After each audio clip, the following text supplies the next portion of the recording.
अस्सलाम वालेकुम friends, welcome back to my channel. आज का हमारा टॉपिक है नोविडेट सिरप। आज हम बात करेंगे कि नोविडेट सिरप क्या है और इसके क्या क्या इस्तेमाल हो सकते हैं।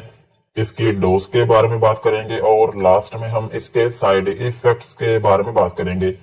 नोविडेट सिरप एक synthetic broad spectrum second generation antibiotic medicine है जो कि फ्लोरोक्विनोलोन ग्रुप से बिलोंग करती है और ये सिरप के अलावा टैबलेट और इंजेक्शन की फॉर्म में भी अवेलेबल है। लेकिन आज की वीडियो में हम सिर्फ सिरप के बारे में ही बात करेंगे। और सिरप जो है ये दो तरह का होता है, एक होता है 125 मिलीग्राम और एक होता है 250 मिलीग्राम। और अगर हम बात करें इसकी कंपोजिशन की तो इसमें जो फॉर्मूला यूज हुआ है उसका नाम है सिप्रोफ्लोक्सासिन। ये था नोविडेट सिरप का इंट्रोडक्शन। अब हम इसके यूजेस के बारे में बात करते हैं कि वो कौन सी ऐसी कंडीशंस हैं जिनमें आप नोविडेट सिरप को यूज कर सकते हैं। नोविडेट सिरप को आप स्किन इन्फेक्शन में यूज कर सकते हैं।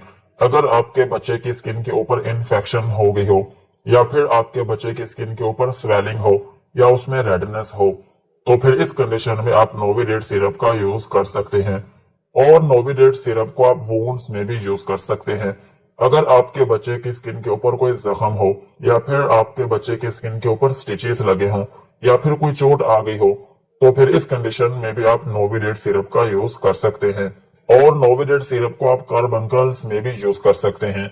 अगर आपके बच्चे की स्किन के ऊपर कोई फोड़ा हो या फिर कोई फिंसी हो या फिर दाने बने हो तो फिर इस कंडीशन में भी आप नोविडेट सिरप का यूज कर सकते हैं। और नोविडेट सिरप को आप बोन एंड जॉइंट इन्फेक्शन में भी यूज कर सकते हैं। अगर आपके बच्चे की हड्डी में इन्फेक्शन है या फिर उसके जोड़ों में इन्फेक्शन है तो फिर इस कंडीशन में भी आप नोविडेट सिरप का यूज कर सकते हैं। और नोविडेट सिरप को आप इन्फेक्शियस डायरिया में भी यूज कर सकते हैं।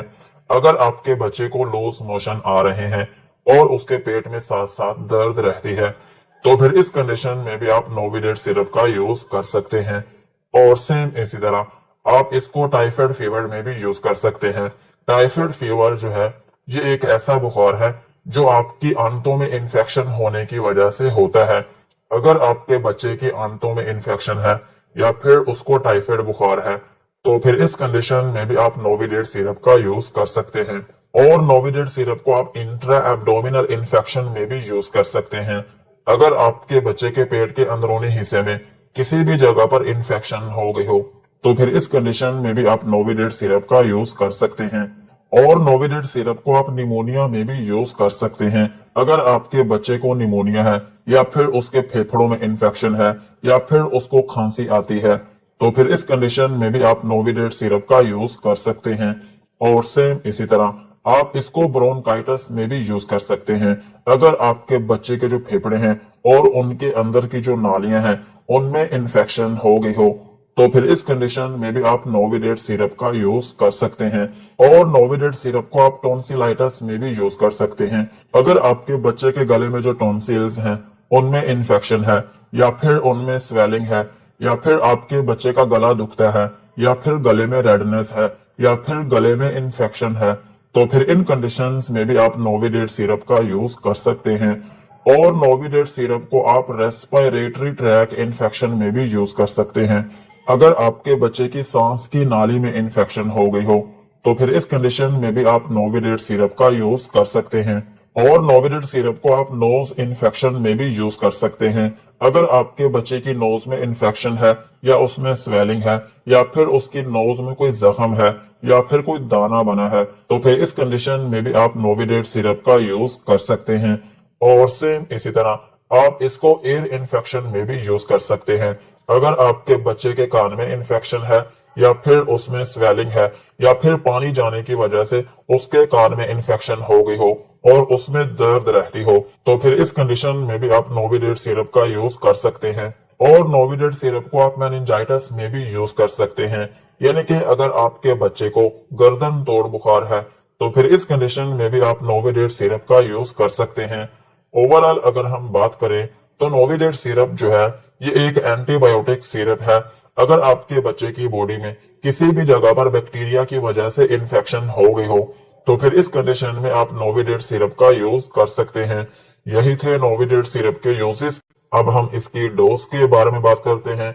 अगर आपके बच्चे की एज 3 साल है तो फिर आप उसको 125 मिलीग्राम वाले सिरप की आधी चम्मच दिन में 2 मरतबा यूज करवा सकते हैं।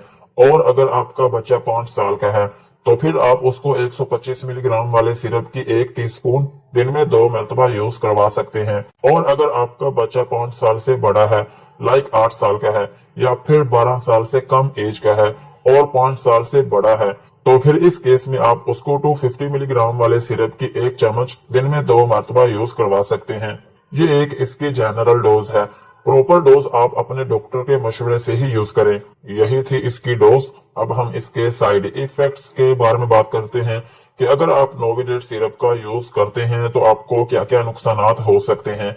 नोविडेट सिरप को यूज करने से आपके बच्चे की स्किन के ऊपर रैशेस बनना शुरू हो सकते हैं या फिर उसमें एलर्जी हो सकती है या आपके बच्चे की स्किन में रेडनेस हो सकती है और इसके अलावा उसको नोजिया या फिर वॉमिटिंग हो सकती है, यानी कि आपके बच्चे को उल्टी या फिर मतली आना शुरू हो सकती है और आपके बच्चे को डायरिया हो सकता है, यानी कि लूज मोशन आना शुरू हो सकते हैं और उसके पेट में दर्द हो सकती है और उसको थोड़ी बहुत नींद आना शुरू हो सकती है।